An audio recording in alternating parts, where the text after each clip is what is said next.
Magandang araw ho sa inyo lahat. Ako po si JDB, ang inyong abang lingkod. Pag-usapan po natin ngayon itong bagong paninira sa Resign Sara Rally. Okay? Hindi ho ba itong nakaraan meron agad ang masakit mga yung mga nagsasabi na sila po ay pro-administration, hindi naman po nila kinukundina yung rally. Yung layunin ng rally, hindi po nila ito tinitira. Ang tinitira po nila yung tao na nag-organisa, 'di ba? Si Mami Peng, no? Sabi ko nga kung ano yung issue ninyo sa kanya, hindi niyo na dapat pang dinala pa rito. Dapat kayo-kayo na lamang yan na nag-usap. Oh, kaya mga akusasyon nila, ang masaklap.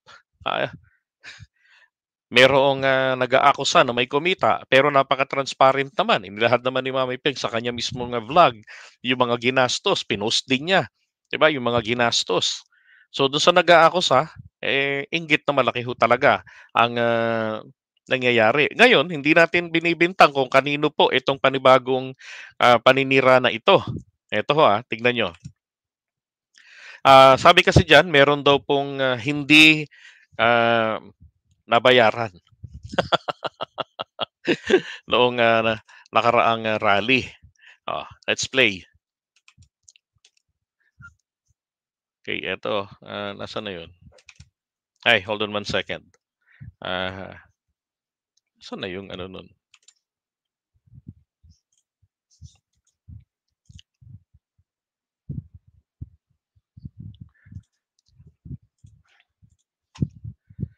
Okay, teka ha. Nahanap ko yung video eh. Eto po.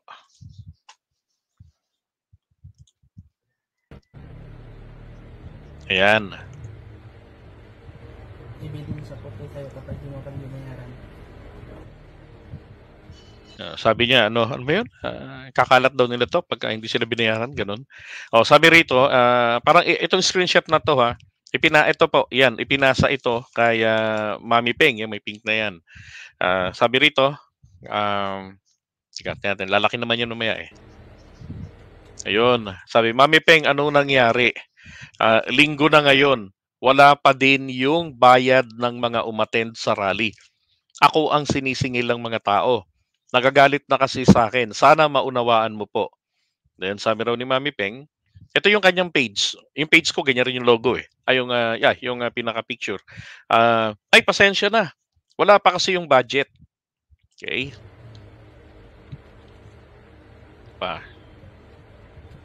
Sabi niya, paano pong wala? Di ba may post ka na magsuswimming na kayo? Yun. Tapos ngayon sabihin mo wala pa yung budget.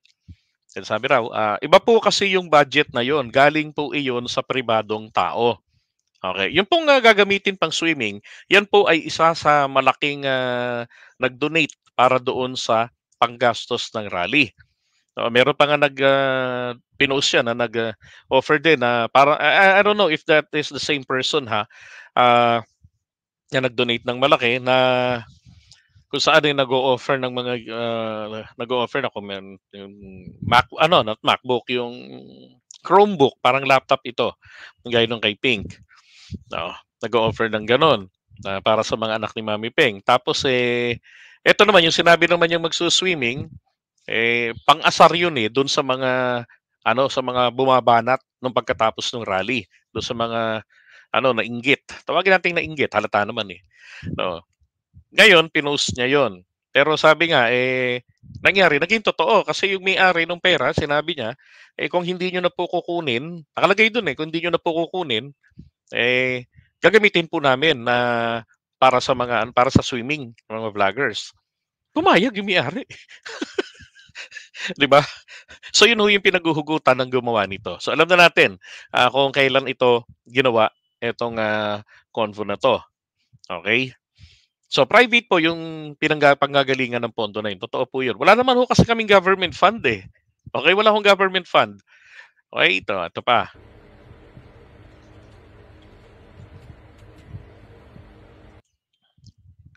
Ay, teka.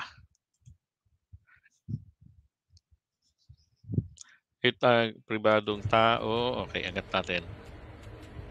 Oops. Sabi, di sana yun na lang ang ibigay nyo sa mga pinangakuan natin. Ayun. So ibig sabihin itong nag-chat na 'to, kausap din ni Mami Peng na nangako sila, 'yan. Nakakahiya lang kasi pagkatapos natin sila, ano 'yun, papuntahin gano'n tapos yung pera sa kanila hindi niyo ibibigay o ibinibigay. Sabi niya, sa wala pa nga hindi naman kayo makapaghintay. Si Sen ang i-chat nyo o ang i-chat mo. Tungkol dyan, wala ako dahil siya ang nakatoka sa mga ganyan. Ano bang FB niya? Search mo lang Zen Danga. Yun. Okay, kasi Zen Danga, isa rin po sa organisador. Yan ang kulitin mo sa bayad nyo, hindi ako, okay? Yan. Sabi, ikaw kasi ang kausap ko, di ba? Ikaw yung nagpakuha sa akin ng tao. Ano yun? Ng rally nyo, tapos hindi mo ngayon, okay? Yan, basta i-chat mo na lang siya. Yan. Nasa kanya na ba ang budget? Okay? Ewan ko, chat mo na lang. Sabi. Okay, sige pa.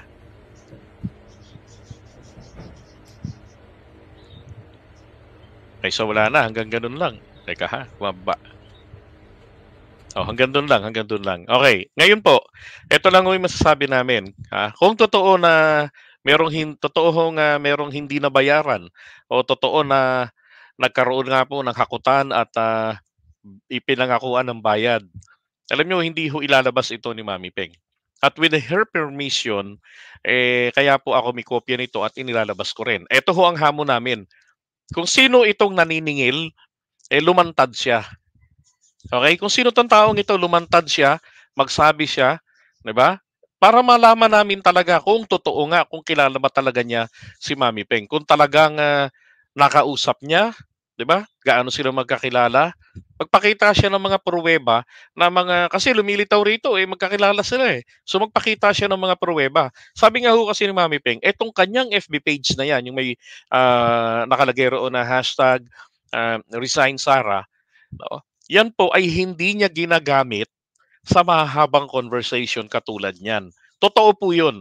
Actually, may mga chat messages, may mga messages ako sa kanya na hindi po niya nasasagot. Ang active po siya doon sa Jovalin. Doon po siya active na active. Okay? Hindi po diyan. Maging ako man, hindi ko rin naman nagagamit po halos hindi ako madalas makagamit ng aking chat diyan po sa aking FB page kasi hindi ito user-friendly. Hindi ka maraming hindi pwedeng gawin doon eh.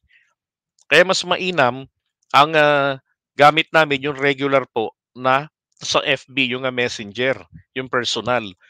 Okay? Again, hindi po namin binibintang kung kanino ito. Bagkus challenge po ang ginagawa namin, lumantad kung sino man po ang taong ito, yung naka-blue ang sulat diyan. Okay? Kasi napakadali po ngayon ang gumawa. Kumuha ka lang ng isang cellphone, 'di ba? Tapos gawa ka Mami Peng sa Messenger, walang FB kahit Messenger lang, Messenger 'yan eh. Tapos yung account mo, 'di ba? I-chat mo 'yon. Tapos ikaw rin yung sasagot. Pwedeng-pwedeng gano'n eh. O kaya ikaw na yung ikaw yung doon sa may blue, tapos meron kang katabi diyan na katropa mo, siya yung magpapanggap na Mami Peng. Napakadali ho kasi nun. Kaya po ngayon ganito, nakita nyo naman po na yung rally ng mga vloggers na yon na dinaluhan ng iilang mga loyalista na hinihingi nga po namin sana kahit na baka nasa mag 300 man lang o 500, okay na yun eh. Pero ang importante nga ho sa amin kasi yung mensahe maiparating namin. Kaya ang primary request namin na sana matulungan kami ng mga kababayan nating may kakayahan sa pinansyal ay yun pong audio. At napaganda naman ho, may entablado pa, merong magandang audio, meron tayong LED, 'Di ba? Naging, the best at napakalaki naman po talaga yung gastos.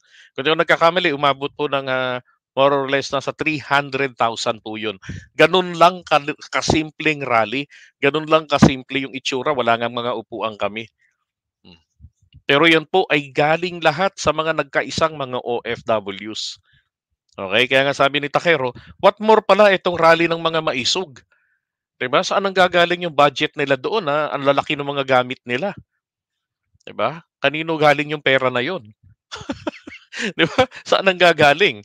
Oh, eh, kasi itong sa mga aktivista naman, meron silang sarili na talaga na ano, na truck nakikita natin. Yung nga sabi ko sana meron tayong mahiraman na merong truck na merong sound system. Baka may mga politiko na merong kaya lang ayaw nga nila na merong politiko na makisawsaw. Kaya nga ho, wala hong politiko na nakita kayong sumawsaw diyan. At kung meron man na politikong nasa likod, sa tingin niyo po kaya hindi ito papayag na hindi ho makasawsaw diyan sa Sara Resign Rally, 'di ba? Narinig niyo mga vloggers, pero napakarami pa rin po sa amin ang hindi po nagsalita, 'no? At kung yung aming ginawa ho siguro, masama, palagay ko ho binagyo ho kami diyan, binaha kami.